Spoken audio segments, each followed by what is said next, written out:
नागपुरातील वसंतराव देशपांडे सभागृहात आयोजित राज्यमाता गोमाता संवाद यात्रा समारोप कार्यक्रमात मुख्यमंत्री देवेंद्र फडणवीस यांनी देशी गायीचे महत्त्व अधोरेखित करत शेती आणि ग्रामीण अर्थव्यवस्थेबाबत आपली भूमिका मांडली. पशुसंवर्धन विभाग आणि महाराष्ट्र गोसेवा आयोगाच्या संयुक्त विद्यमाने आयोजित या कार्यक्रमात गोसंवर्धन, नैसर्गिक शेती आणि भारतीय कृषी परंपरेवर विशेष भर देण्यात आला. मुख्यमंत्री फडणवीस म्हणाले की भारताची पारंपरिक कृषी व्यवस्था ही देशी गायीभोवती केंद्रित होती. दूध, शेण, गोमूत्र यांसारख्या गोमातेकडून मिळणाऱ्या संसाधनांमुळे शेती अधिक सक्षम आणि शाश्वत होती. मात्र कालांतराने देशी गायींचे महत्त्व कमी झाले आणि त्याचबरोबर शेतीची उत्पादकता घटत गेली. परिणामी शेतकऱ्यांनाही अनेक आर्थिक अडचणींचा सामना करावा लागला, असे त्यांनी नमूद केले. ते पुढे म्हणाले की रासायनिक खते आणि जनुकीय बियाण्यांच्या वाढत्या वापरामुळे सुरुवातीला उत्पादनात वाढ झाली असली तरी आता जमिनीची सुपीकता कमी होत असल्याचे दिसून येत आहे. त्यामुळे भविष्यात नैसर्गिक आणि सेंद्रिय शेतीला अधिक महत्त्व द्यावे लागेल. या शेती पद्धतीत देशी गायीची भूमिका अत्यंत महत्त्वाची असल्याचे त्यांनी सांगितले. मुख्यमंत्र्यांनी 2006-07 मधील शेतकरी आत्महत्यांवरील एका अहवालाचाही उल्लेख केला. त्यांच्या म्हणण्यानुसार ज्या शेतकऱ्यांकडे गोधन होते त्यांच्यात आत्महत्येचे प्रमाण तुलनेने कमी आढळले. ग्रामीण अर्थव्यवस्था मजबूत करण्यासाठी गोसंवर्धन आणि गोशाळा अधिक सक्षम करण्याची गरज असल्याचेही त्यांनी यावेळी स्पष्ट केले. दरम्यान या कार्यक्रमाला गृहराज्यमंत्री पंकज भोयर, वित्त राज्यमंत्री आशिष जयस्वाल, खासदार माया इवानते, पशुसंवर्धन विभागाचे आयुक्त किरण पाटील, महाराष्ट्र गोसेवा आयोगाचे अध्यक्ष शेखर मुंदडा यांच्यासह विविध जिल्ह्यांतील गोशाळा संचालक, गोसेवक आणि शेतकरी मोठ्या संख्येने उपस्थित होते. आज खरं तर मला या गोष्टीचा आनंद आहे की आपण खूप मोठ्या प्रमाणात या संपूर्ण महाराष्ट्रामध्ये जागृती करतात. आमचा जो शेतकरी आहे, या शेतकऱ्यांसमोर अनेक संकट आहेत.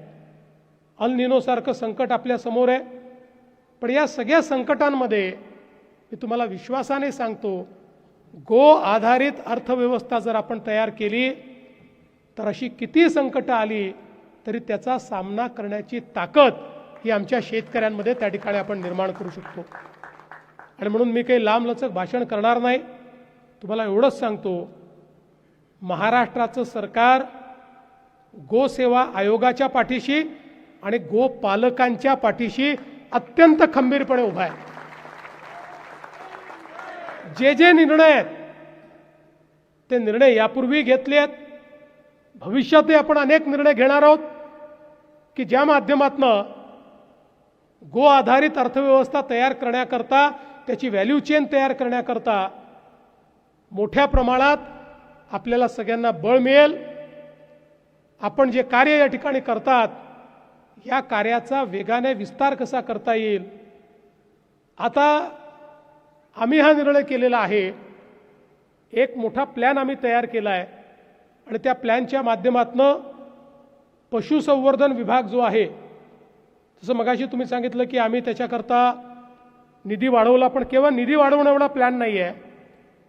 तर आता त्या विभागाला केंद्रस्थानी मानून एक मोठी ग्रोथ स्ट्रॅटेजी आम्ही तयार केली आहे. आणि आमचा प्रयत्न हा असणार आहे की याची जी ग्रोथ आहे ती 25% आम्हाला न्यायची आहे. 25% ग्रोथ रेट त्याचा न्यायचा आहे, जेणेकरून शेतकऱ्यांना शेतीपूरक अशी अर्थव्यवस्था आपल्याला प्राप्त करून देता येईल आणि महाराष्ट्राला आपल्याला पशुपालनाच्या माध्यमातून मोठ्या प्रमाणात समृद्धी आणता येईल. या सगळ्या आमच्या प्रयत्नांमध्ये आपल्या महाराष्ट्र गोसेवा आयोगाचं एक मोलाचं योगदान असेल. ते योगदान देखील आम्ही निश्चितपणे प्राप्त करून घेऊ, हा विश्वास आपल्याला देतो. सर्व या ठिकाणी आलेल्या गोपालकांचं मनापासून स्वागत करतो, अभिनंदन करतो आणि मला आपण बोलवलं त्याबद्दल आपले आभार मानून मी माझे 2 शब्द संपवतो. धन्यवाद. जय हिंद, जय महाराष्ट्र. क्या हुआ बहू? माँ, पाइल्स की बहुत तकलीफ हो रही है. तो तुम गुदरोग सर्जन के पास क्यों नहीं गई? देखो, जैसे हार्ट के लिए हार्ट स्पेशलिस्ट, ब्रेन के लिए ब्रेन स्पेशलिस्ट, तो पाइल्स के लिए पाइल स्पेशलिस्ट क्यों नहीं? स्त्री हो या पुरुष, टॉयलेट में तकलीफ केवल पाइल्स ही नहीं, और भी कई प्रकार के गुदरोग तथा कैंसर भी हो सकता है. इसीलिए इसकी प्रत्यक्ष जांच जरूरी है. ठीक है माँ, पर जांच के लिए हम जाएंगे कहाँ? वही काले आयुर्वेदिक पाइल्स हॉस्पिटल में। लेकिन माँ, प्रेगनेंसी में पाइल्स की दवाइयाँ। प्रेगनेंसी में आयुर्वेदिक दवाइयाँ सुरक्षित होती है। जनहित में जारी काले आयुर्वेदिक पाइल्स हॉस्पिटल, औषधि चिकित्सा तथा सर्जरी ट्रीटमेंट उपलब्ध। हमारा पता उमरेड रोड, दिघौरी बस स्टॉप के पास, नागपुर। अधिक जानकारी के लिए वेबसाइट पर जाएं kalepileshhospital.com।